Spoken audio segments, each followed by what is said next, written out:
اپنے ایک ساتھی ظفر حسین صاحب کے بارے میں بتایا کہ وہ بڑے سالے اور نیک اچھے فوت ہو گئے، انا للہ و انا الیہ راجعون۔ شیخ حمید اللہ صاحب بھی ہمارے نمازی تھے، بہت نیک آدمی تھے، وہ بھی فوت ہو گئے۔ تو ان سب حضرات کے لیے اور سارے مرحومین کے لیے دعا کریں، اللہ شفا دے اور بخشے۔ الحمدللہ رب العالمین والصلاة والسلام علی رسولہ الکریم سیدنا و نبینا محمد وآلہ واصحابہ اجمعین۔ اللہم اغفر لاسلافنا وافراتنا ومن سبقنا بالایمان ولا تجعل فی قلوبنا غلا للذین آمنوا ربنا انک رؤوف رحیم۔ ربنا اغفر لنا ولاخواننا الذین سبقونا بالایمان ولا تجعل فی قلوبنا غلا للذین آمنوا انک رؤوف رحیم۔ اللہم تجاوز عن آبائنا و امہاتنا و اہل دیننا جمیعا من سلف منهم ومن غبر الی یوم القیامہ۔ اللہم اغفر لهم وارحمهم وادخلهم الجنة واعذهم من عذاب القبر وعذاب النار۔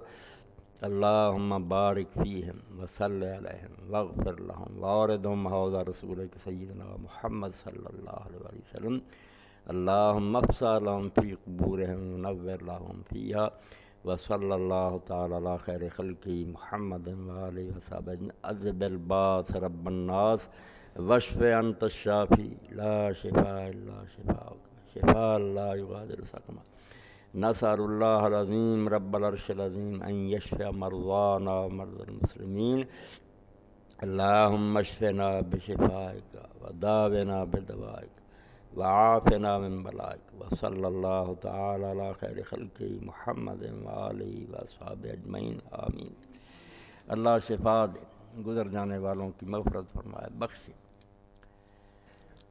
حکیم صاحب نے جیسے توجہ دلائی نا، دنیا تباہی کی طرف جا رہی، تباہی ہوگی تو نہیں، اللہ کے رسول کے بہت سے وعدے ہیں نا، جن میں سے یہ بھی ہے کہ ایک مرتبہ تو پھر یہ زمین اللہ کے نور سے چمکے گی نا، پوری زمین میں عدل و انصاف کا دور ہوگا، تو بالکل وہ بھی دور آنے والا، مگر اب یہی ہے کہ بالکل انتہا کو چھو رہے ہیں لوگ۔ یہ بیجنگ میں، چین میں کانفرنس ہوئی نا، ساری دنیا کی عورتیں وہاں اکٹھی ہوئیں جو یہ روشن خیال اور پڑھی لکھی، اب وہاں جو چیزیں انہوں نے پاس کی اور ساری حکومتوں سے کہا اور یو این او سے بھی کہ ان پر عمل کرو، وہ دیکھ لیں کہ جن میں پہلی چیز انہوں نے کہی کہ سب سے زیادہ جو دنیا میں نا ہمارے راستے میں رکاوٹ اور مذہب ہے، کوئی مذہب بھی ہے نا، یہ مذہب دنیا سے حکومتوں کو چاہیے کہ مل کر اس کو ختم کریں، نہ خدا نہ علانیہ، کہ مذہب بھی ہے جو ہماری عیاشی میں یہ مخل ہے۔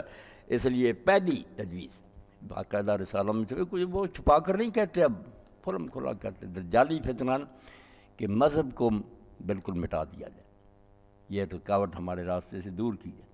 اور دوسرا یہ کہا کہ یہ نکاح کا بندھن بھی لوگوں نے خواہ مخواہ بنایا ہوا کہ نکاح کرو اور ایک خاوند بیوی بن کر رہو، اس کو بھی بالکل دن رات کوشش کر کے کچلا جائے، اور آزاد جنسی تعلق جو ہے نا کہ جہاں جی چاہے کوئی مرد عورت اپنی خواہش پوری کر لے، پھر اپنی راہ لے، بس یہ بھی پاس کیا۔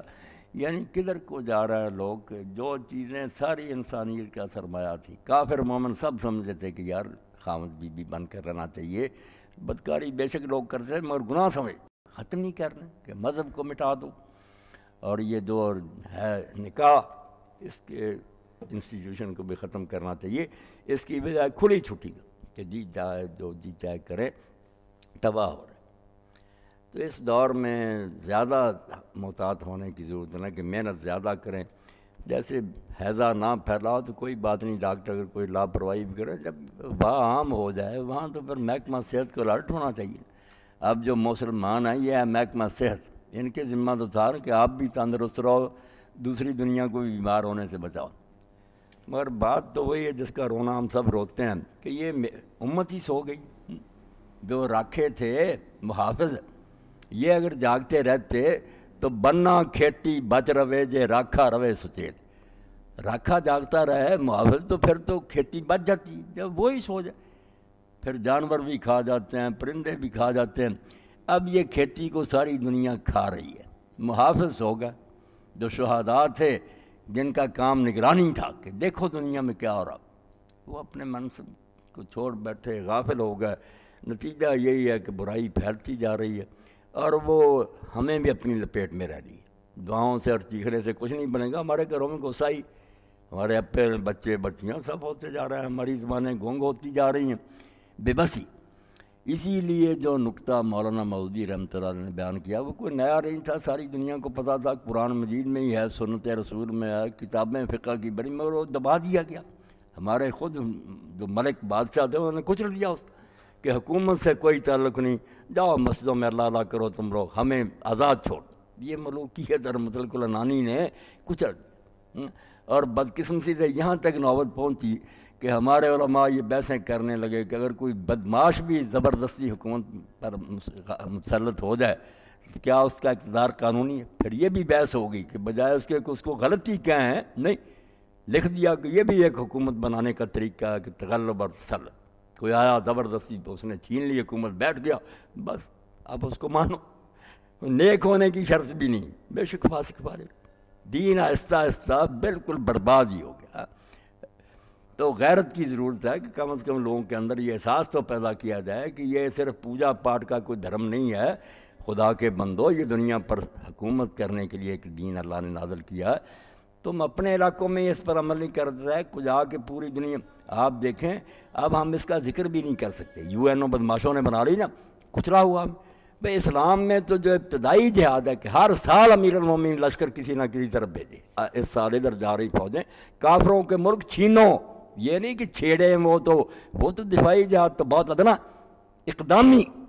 اور ہر سال میں 1-2 مرتبہ علماء لکھتے تھے فقہا کہ بالکل فرض کفایہ ہے، تب دوسرے مسلمان گناہ سے بچیں گے اگر کچھ نہ کچھ فوجیں یہ کام کرتی رہیں، ادھر کو جا رہی ادھر کو جا رہی، کہ پوری دنیا کو کہو کہ بھائی زمین اللہ کی ہے، حکومت جو ہے اللہ کے بندوں کی ہوگی، آپ کافر مرنا چاہتے ہیں تو ہمارے زیر سایہ رہے، مریں، دوزخ میں جائیں، ہمارے بس میں نہیں کہ ایمان آپ کے اندر اتار دیں، مگر حکومت نہیں کرنے دیں گے۔ جیسے کوئی حکومت کسی علاقہ کی بھی ہو، کافر و مومن، وہ باغیوں کو اجازت دیتی ہے کہ کوئی صوبہ وہ چھین لے رہا وہاں اپنی قانون چلانا شروع کر دے؟ یہ تو حکومت کے لیے مرنے جانے کی بات ہے۔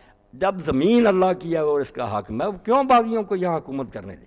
حکم ہے کہ حکومت مسلمان کریں، وہ رعایا بن کر رہیں، اور اگر نہیں تو مصالح ہو جائے، صلح کر لیں، اور یہ اجازت دے دیں کہ آپ کے مبلغ آئیں، ہمارے جہاں دین پھیلائیں، رکاوٹ نہیں ڈالیں گے، اتنا مان لیں، پھر بھی چلو ہمارے زیر سایہ ہوگا۔ ورنہ ایسے کافر جو خود مختار اپنی مرضی، دین تو ان کو ہضم ہی نہیں کرتا، مگر ہماری اب بے بسی کا ہمیں اس مسئلے کا نام بھی نہیں لیتے، ڈرتے ہیں کہ جی یار دفاعی نہیں کرنے دیتے، کچھ آ کے اقدامی آگے بڑھو۔ حضرت ابو بکر رضی اللہ تعالیٰ عنہ، حضرت عمر رضی اللہ کے زمانے میں جنگیں ہوئی ہیں روم کی طرف، ایران، کس نے چھیڑا تھا؟ نہیں، پہل کی، انہوں نے کہا یا اسلام لاؤ یا رعایا بن دو، نہیں تو ہمارا۔ تو یہی تھے بات جو دین چاہتا تھا کہ مسلمان اتنے طاقتور ہوں، مگر اپنی بدقسمتی سے خود پٹری سے اتر گئے، اپنے جو ظالم بیٹھنے شروع ہو گئے، انہوں نے کچل دیا۔ اب وہ تیسرا درجہ بھی جیسے کہ صاحب فرمایا وہ بھی ختم ہوتا جا رہا۔ کب تک آدمی دل سے نفرت کرے گا؟ اور ویسے وہ کم آہستہ آہستہ عادی ہو جاتا کہ ٹھیک ہی ہو رہا، نفرت بھی دلوں سے نکل رہی ہے، وہ رائی برابر ہی مان لی۔ باقی کوشش کرنی چاہیے کہ فائدہ اٹھا لیا جائے۔ ابھی ڈرائیور مجھے چھوڑنے کے لیے آ رہا تھا، فوجی ریٹائرڈ ہے، بچوں نے رکھ لیا، نیک ہے نمازی، تو بتا رہا مولانا وقت کا کوئی پتہ نہیں۔ میرا افسر تھا بہت بڑا، کو فوج کا اونچا تھا، یہ اس کا ڈرائیور تھا، کہتا میں لے جا رہا تھا اس کو، احسان اللہ مرزا اس کا نام تھا۔ ایک جگہ آئی، اس نے کہا یہ روکو، یا روکا، میں پیشاب کرنا چاہتا۔ اب اس نے پیشاب کیا، کھڑے ہو کر قبلہ رخ ہو کر، یہ بیچارہ جل بن گیا، نمازی ہے، مگر اس نے جرت نہیں کی کہ اس کو کہے، چپ رہا۔ پھر کہتا ہے ایک مرتبہ میں لے جا رہا تھا، کہنے لگا روکو اور یہاں پیشاب کرنا، پھر ایسے ہی کیا۔